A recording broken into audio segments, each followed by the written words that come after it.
Shamshernagar golf মাঠ। আমরা এরকম মাঠের জন্য বিভিন্ন জায়গায় যাই, অবশ্য যদিও আমাদের বাড়ির পাশে মাঠ আছে।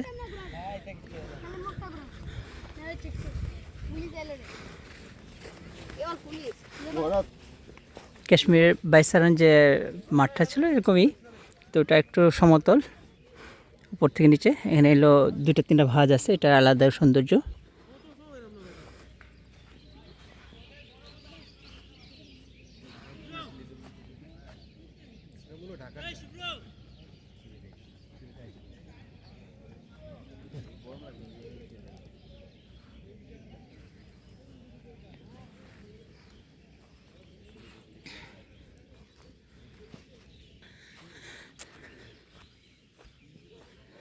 অনেকগুলো টিলা একসাথে, আসলে এরকম টিলাগুলোতেই চা বাগান হয়।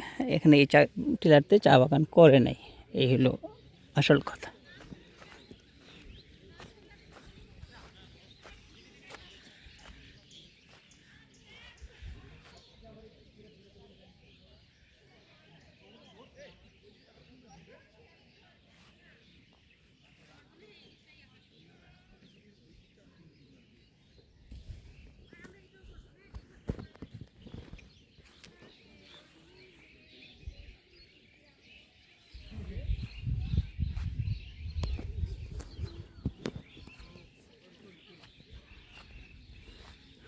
আমাদের কবি আপা